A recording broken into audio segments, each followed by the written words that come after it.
오늘도 나만의 골방에서 조용히 문을 닫고 오직 은밀한 중에 계신 하나님 아버지께 예배 드리기를 원하시는 우리 모든 성도님들에게 하나님의 은혜와 사랑이 충만하게 임하시기를 예수 그리스도의 이름으로 축복합니다. 다 함께 기도하심으로 예배를 시작하겠습니다.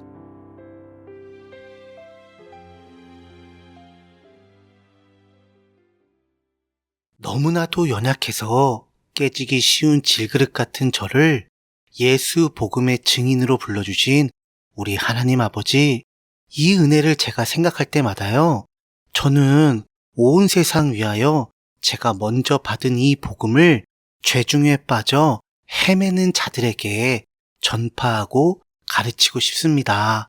이를 통해 제 주변에 있는 죄인들이요, 우리 구주 예수께서 당신들을 위해 십자가에 매달리사 피 흘리며 돌아가신 것을 깨닫고 믿게끔 인도해 주세요.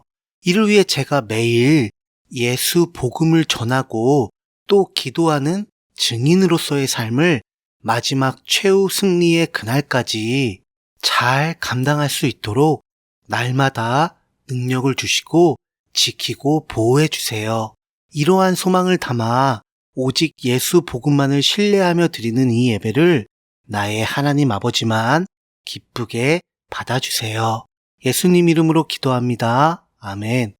다 같이 찬송가 505장 온 세상 위하여, 찬송가 505장 온 세상 위하여, 우리 다 함께 찬송하시겠습니다.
증거하지 않으면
오늘 함께 나누실 말씀은요, 신약 성경에 있는 요한계시록 11장 1절에서 19절까지입니다.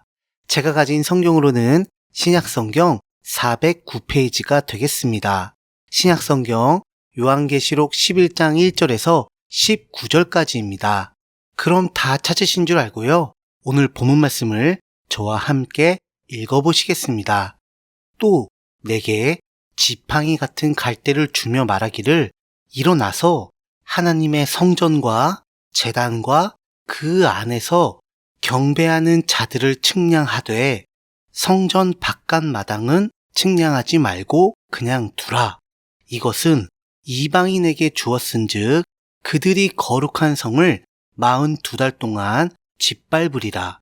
내가 나의 두 증인에게 권세를 주리니 그들이 굵은 베옷을 입고 1260일을 예언하리라. 그들은 이 땅의 주 앞에 서 있는 두 감람나무와 두 촛대니 만일 누구든지 그들을 해하고자 하면 그들의 입에서 불이 나와서 그들의 원수를 삼켜버릴 것이요 누구든지 그들을 해하고자 하면 반드시 그와 같이 죽임을 당하리라.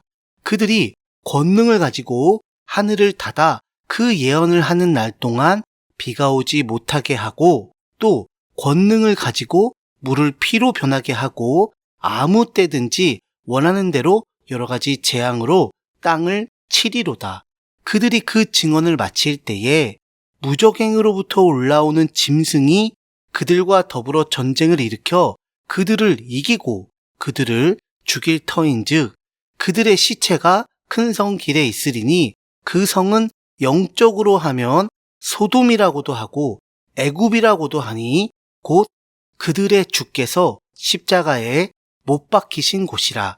백성들과 족속과 방언과 나라 중에서 사람들이 그 시체를 사흘 반 동안 보며 무덤에 장사하지 못하게 하리로다. 이 두 선지자가 땅에 사는 자들을 괴롭게 한 고로 땅에 사는 자들이 그들의 죽음을 즐거워하고 기뻐하여 서로 예물을 보내리라 하더라. 3일 반 후에 하나님께로부터 생기가 그들 속에 들어가매 그들이 발로 일어서니 구경하는 자들이 크게 두려워하더라. 하늘로부터 큰 음성이 있어 이리로 올라오라 함을 그들이 듣고 구름을 타고 하늘로 올라가니 그들의 원수들도 구경하더라. 그때에 큰 지진이 나서 성 10분의 1이 무너지고 지진에 죽은 사람이 7천이라. 그 남은 자들이 두려워하여 영광을 하늘의 하나님께 돌리더라. 둘째 화는 지나갔으나 보라, 셋째 화가 속히 이르는도다. 일곱째 천사가 나팔을 불매 하늘에 큰 음성들이 나서 이르되 세상 나라가 우리 주와 그의 그리스도의 나라가 되어 그가 세세토록 왕노릇 하시리로다 하니 하나님 앞에서 자기 보좌에 앉아있던 24장로가 엎드려 얼굴을 땅에 대고 하나님께 경배하여 이르되 감사하옵나니 옛적에도 계셨고 지금도 계신 주 하나님 곧 전능하신 이여 친히 큰 권능을 잡으시고 왕노릇 하시도다. 이방인들이 분노하매 주의 진노가 내려 죽은 자를 심판하시며 종 선지자들과 성도들과 또 작은 자든지 큰 자든지 주의 이름을 경외하는 자들에게 상 주시며 또 땅을 망하게 하는 자들을 멸망시키실 때로소이다 하더라. 이에 하늘에 있는 하나님의 성전이 열리니 성전 안에 하나님의 언약궤가 보이며 또 번개와 음성들과 우레와 지진과 큰 우박이 있더라. 아멘. 먼저 1절을 보시면요. 사도 요한이 지팡이 같은 갈대를 받았다고 하는데요. 그 용도는 하나님의 성전과 제단과 그 안에서 경배하는 자들을 측량하기 위해, 즉 갈대 같은 지팡이를 사용하여 하나님의 성전과 제단의 높이, 깊이, 넓이, 방향 따위를 재는 것과 동시에 그 안에서 경배하는 자들의 수를 헤아려 보기 위함입니다. 그런데 여기서 언급되는 하나님의 성전은 3층 천에 있는 하나님의 보좌, 바로 19절에 나오는 하늘에 있는 하나님의 천상의 성전이 아닙니다. 바로 7년 대환란을 통과하는 이스라엘 백성들이 그 옛날 로마 제국의 황제와도 같은 유럽 연합의 수장인 적 그리스도를 그들이 목숨 걸고 내세우고 있는 그 다윗의 별, 곧 이스라엘의 최고 또 최대의 영광을 누렸던 다윗 왕조를 재건해줄 메시아로 받아들일 때에 그때 내세운 조건인 예루살렘 성전의 재건을 통해 완성된 제3성전입니다. 참고로 제1성전은 솔로몬 성전, 제2성전은 헤롯 성전, 그리고 마지막 7년 대환란 때 재건이 되는 제3성전인 것이죠. 실제로 이 성전은 현재 진짜 점 하나만 콕 찍으면 바로 완성이 되는 모든 준비와 절차가 다 끝난 상태입니다. 그러니까 언제든지 교회의 휴거가 일어난 이후 백마 타신 예수님을 코스프레하는 진짜가 아닌 짭퉁 곧 사탄의 아들인 적그리스도가 나타나 이스라엘과 7년 언약을 맺으면서 아주 순식간에 완공이 될 것입니다. 그리고 나중에 살펴보겠지만 적그리스도는 처음 3년 반은 양의 탈을 쓴 늑대의 우두머리처럼 이스라엘의 가짜 메시아 노릇을 성심성의껏 열심히 하다가 후 3년 반이 시작되는 시점에는 악마의 아들답게 그 즉시 본색을 그대로 드러내어 지애비인 사탄의 습성 그대로 자신이 하나님이라는 참람된 신성 모독의 악행을 저지르게 됩니다. 이건 그때 가서 자세하게 더 말씀드릴게요. 그런데 그 안에서 경배하는 자들이 있다고 하네요. 바로 이 자들이 이사야서에 예언된 그루터기, 거룩한 씨, 생존자인 이스라엘의 남은 자들입니다. 남은 자들.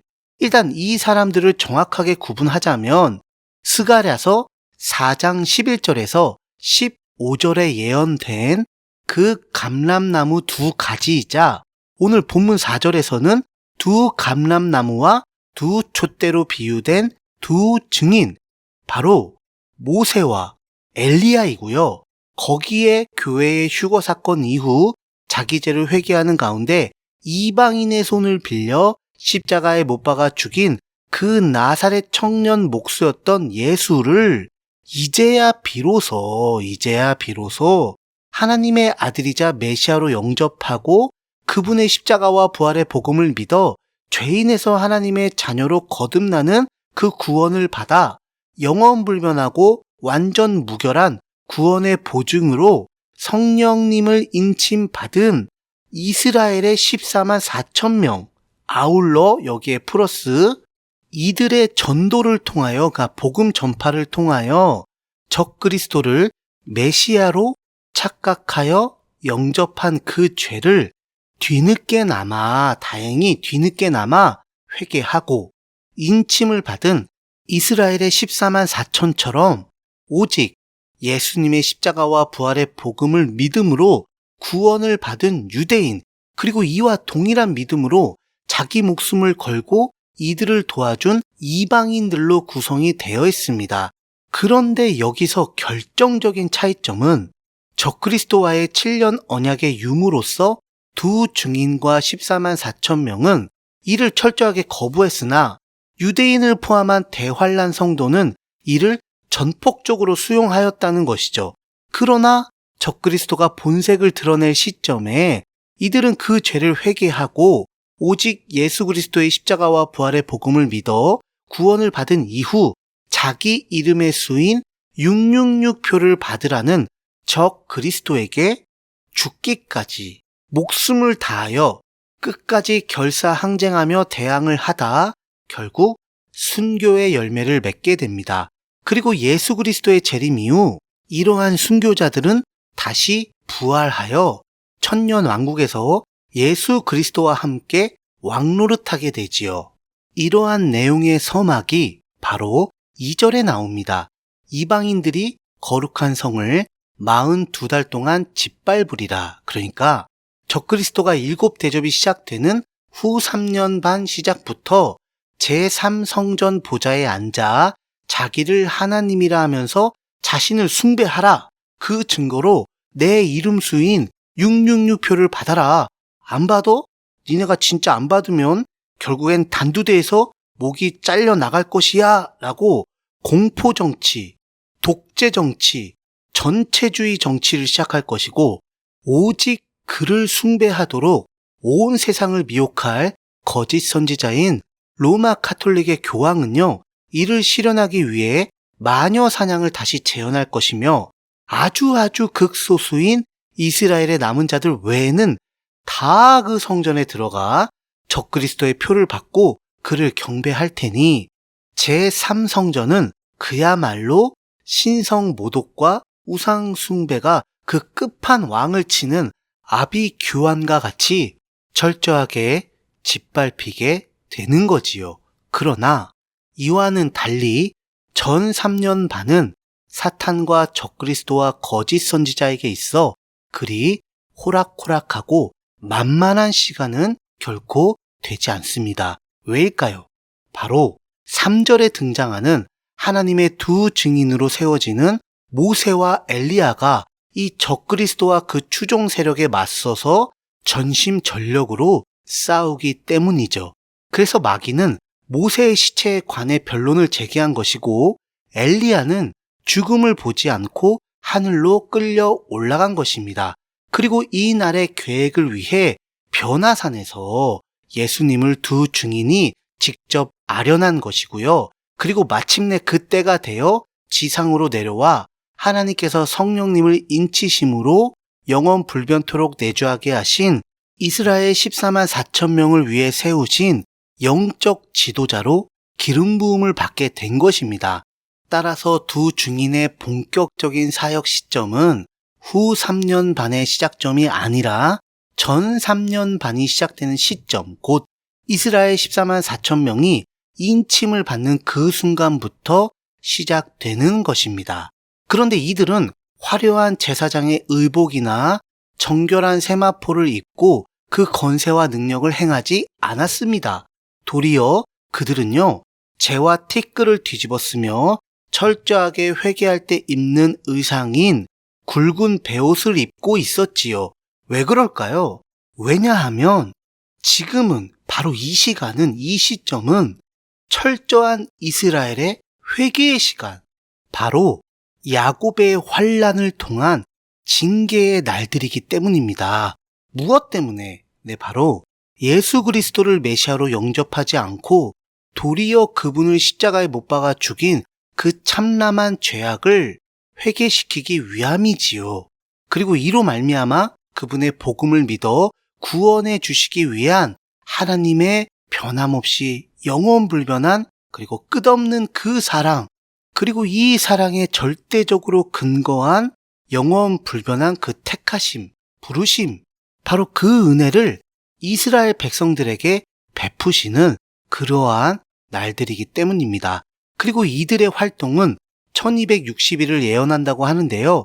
이는 마지막 7년 대환란 기간 중 전 3년 반을 말합니다. 그러니까 교회의 휴거가 일어난 뒤 곧바로 두 증인이 세워지고 이들을 통해 예수님과 그분의 십자가와 부활의 복음을 향한 회개와 믿음이 전파되고 가르쳐짐으로써 먼저 이스라엘 14만 4천이 구원을 받게 되는 것이죠. 그래서 4절에서는 두 증인을 주 앞에 서 있는 두 감람나무와 두 촛대라고 표현하신 겁니다. 먼저 감람나무는 이스라엘을, 그리고 촛대는 교회를 상징하므로 결론적으로 마지막 7년 대환란을 통하여 자기 죄를 회개하고 오직 예수 그리스도의 십자가와 부활의 복음을 믿음으로 구원을 받은 이스라엘뿐만 아니라 활동을 거듭하면 거듭할수록 이방인들도 포함된 모든 대환란 성도를 위한 영적 지도자로 세워진다는 것을 정확하게 증거하고 계신 겁니다. 먼저 엘리야의 표적을 보세요. 5절, 누구든지 그들을 해하고자 하면 그들의 입에서 불이 나와서 그들의 원수를 삼켜버릴 것이요. 이거 열왕기하 1장 10절에서 엘리야를 보호해 주신 하나님의 권능이었죠.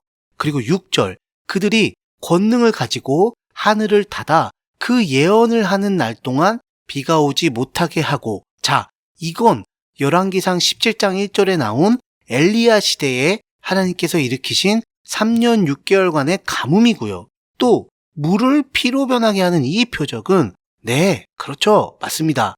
바로 출애굽기 7장 20절과 같이 모세를 통해 애굽의 10가지 재앙을 일으키신 하나님께서 첫 번째로 보여주신 그 표적, 곧 나일강을 피로 만드신 그 재앙을 그대로, 그때 그 상황, 그 당시 그 모습 그대로 이 7년 대환란 기간 동안 두 증인을 통해 완벽하고 똑같이 재현을 하십니다.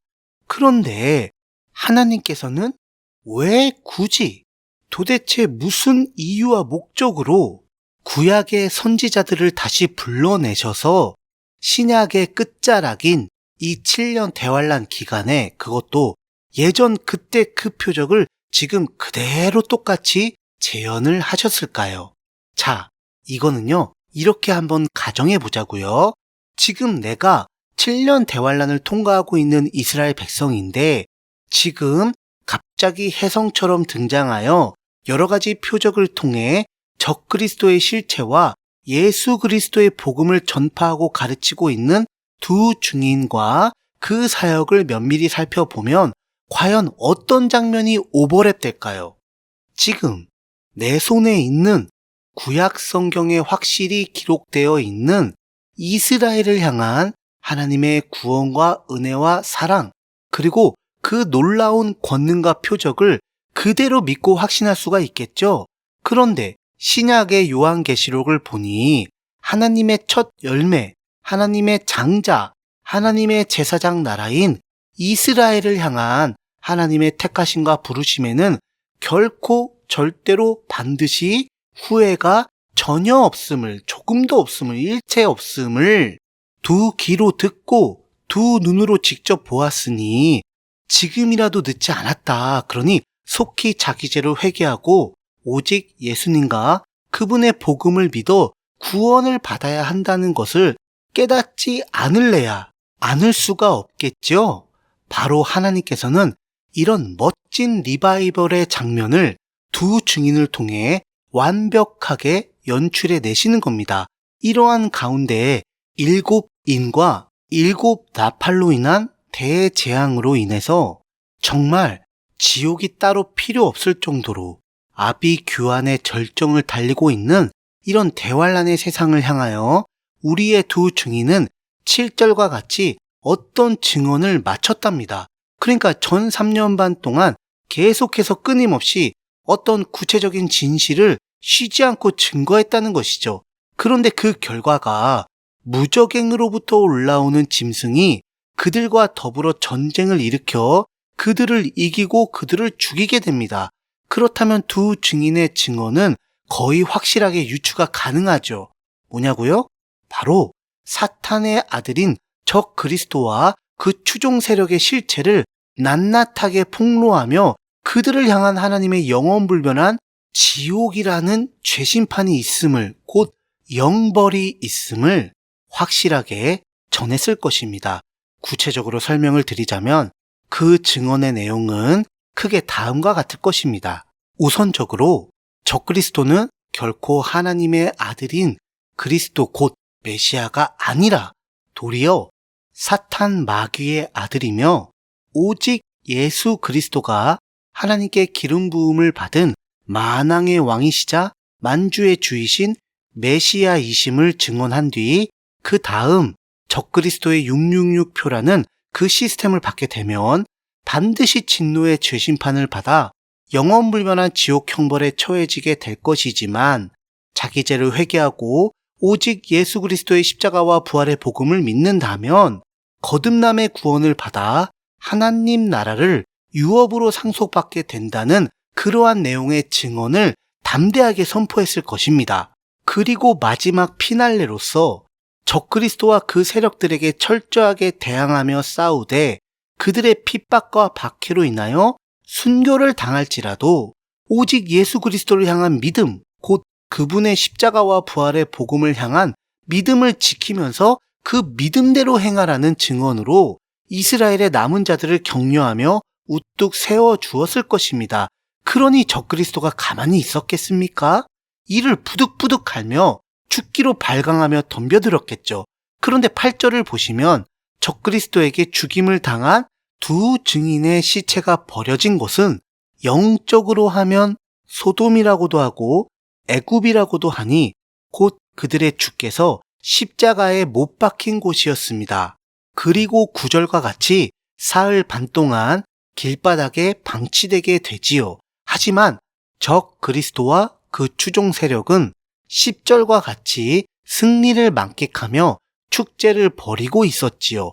그때 11절처럼 정확하게 3일 반 후에 하나님께로부터 생기가 그들 속에 들어가매 두 증인은 부활을 하게 됩니다. 이는 에스겔서 37장에 예언된 마른 뼈에 생기를 불어넣으시는 하나님의 권능을 실시간 예고편으로 정확하게 미리 보여준 것인데요. 이제 조금 있으면 시작될 짐승의 표이자 적그리스도의 이름수인 666표를 오른손이나 이마에 받게 되는 우상 숭배의 절정에서 오직 예수님의 십자가와 부활의 복음을 통하여 죄인에서 하나님의 자녀로 거듭나는 구원을 받게 된 이스라엘의 남은 자들은 당당하게 믿음으로 순교를 택하게 됩니다. 따라서 잠깐 피바람이 불지라도 지금 우리 두 증인들처럼 담대하게 부활하게 됨을 미리 보여주는 퍼포먼스와 같은 거지요. 그래서 실제로 요한계시록 20장에서는 이렇게 순교를 택한 하나님의 자녀들이 두 증인과 같이 부활하여 천년 왕국에서 그리스도와 함께 왕노릇하게 된다고 말씀을 하시는데요. 해당 내용을 다루는 순서가 오면 그때 보다 더 자세하게 말씀드리도록 하겠습니다. 그리고 이것뿐만 아니라 우리 두 증인처럼 이스라엘의 남은 자들인 너희도 당당하게 부활하게 되어 최후 승리를 영원토록 누리게 될 것인데, 이 모든 원동력이자 근본 그리고 절대적인 이유와 근거는 지금 우리가 부활한 이 장소에서 우리를 죄인에서 이긴 자가 되게 해주시기 위하여 십자가 대속의 보혈과 영생의 부활을 하신 우리 구주 예수 그리스도 때문이라고, 오직 그분 때문이라고 두 증인의 마지막 최고의 증언이 그 장소에서 실현된 것입니다. 그래서 우리 주님이 죽었다 다시 사신 그 장소, 바로 거기에서 그 부활의 증인으로 쓰임을 받은 것이죠. 그런데 부활한 두 증인들을 향하여 우리 하나님께서는요, 12절과 같은 큰 음성, 바로 7년 대환란이 시작되기 바로 직전 지상의 교회를 천상의 보좌로 끌어올리셨던 휴거의 은혜와 똑같이 이리로 올라오라라고 말씀하십니다.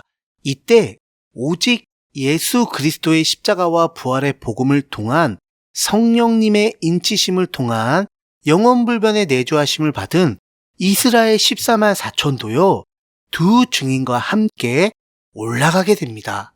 그래서 이렇게 휴거를 받은 이 14만 4천의 천상 예배는 요한계시록 14장에 자세히 나오게 되는 거예요.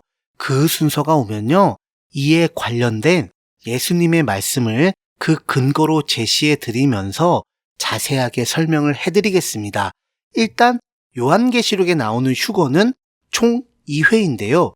첫 번째는 7년 대환란 직전에 성취되는 교회의 휴거, 그리고 두 번째는 7년 대환란에서 전 3년 반이 지나고 후 3년 반이 시작되는 분기점에서 두 증인과 인침받은 이스라엘 14만 4천의 휴거입니다. 그렇다면 이제 지상에 남은 자들은 처음에는 적그리스도를 메시아로 착각하여 언약을 맺었다가 두 증인의 증거로 인해 뒤늦게 자기 죄를 회개하고 오직 예수님과 그분의 십자가와 부활의 복음을 믿어 구원을 받은 극소수의 유대인 성도들과 이들을 통해 예수 복음을 같이 믿게 된 역시 극소수의 이방인 성도들만 남게 되었습니다. 바로 이들이 앞으로 적그리스도의 666표 앞에서 죽기까지 싸우는, 순교까지 각오한 그런 믿음의 전사들인 것이죠.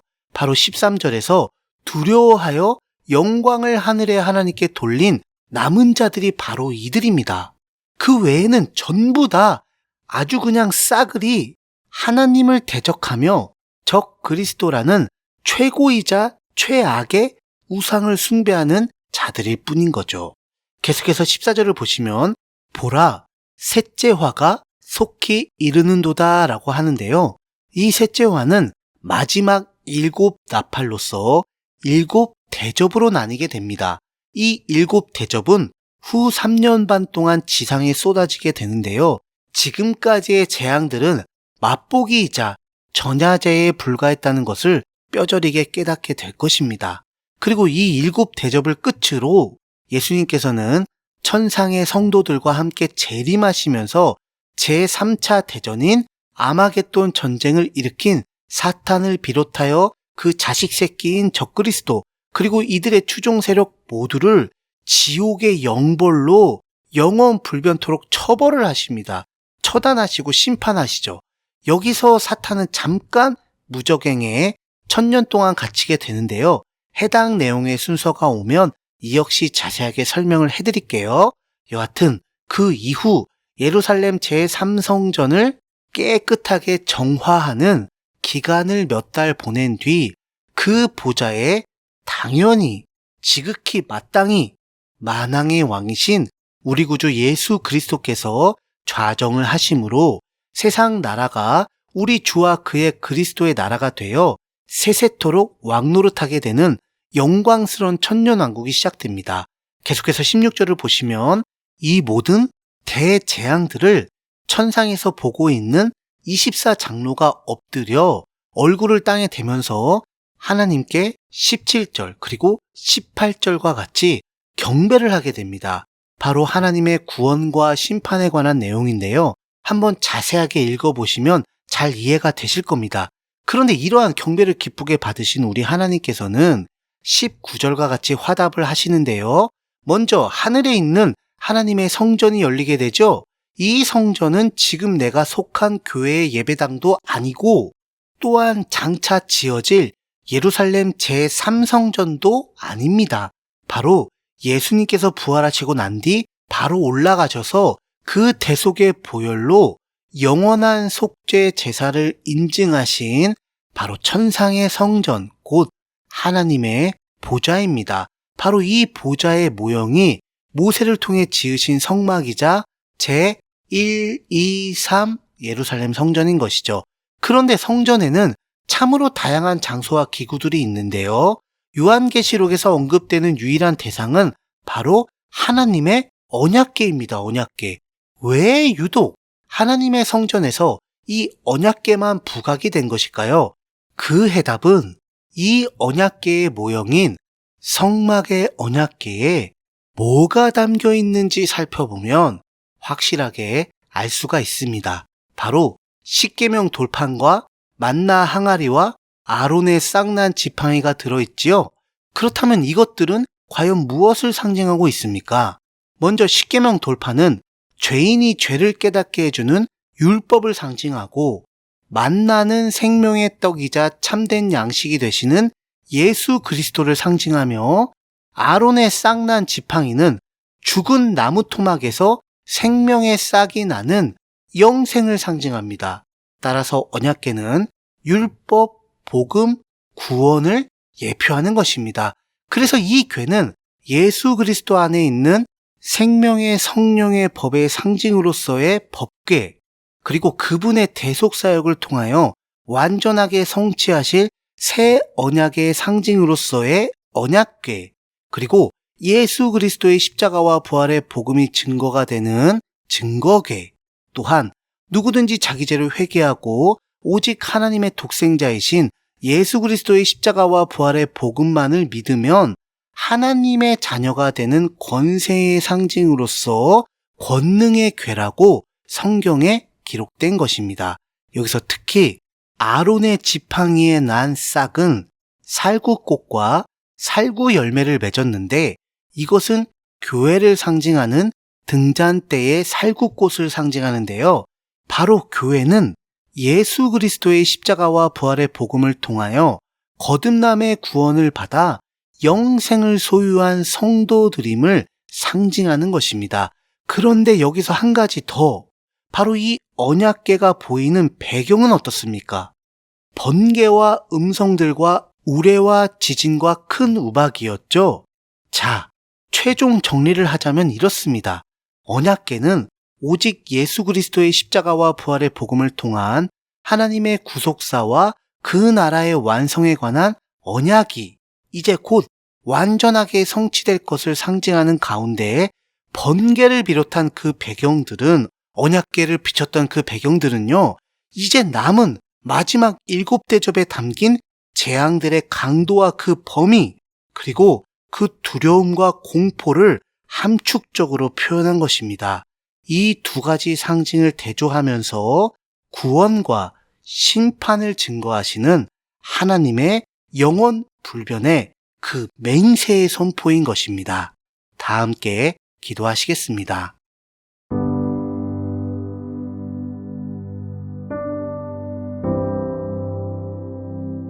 하나님 아버지, 저 언약궤 속에 담긴 예수님의 십자가와 부활의 복음으로 인해서요, 저는 이 무섭고도 무서운, 정말 두렵고도 두려운 7년 대환란을 겪지 않고 천상의 성도로 들림을 받아 영원불변토록 안식하며 오직 성삼위일체 하나님만을 경배하게 해주심 너무나 감사, 영광, 찬송, 경배, 무엇을 더 표현할까요?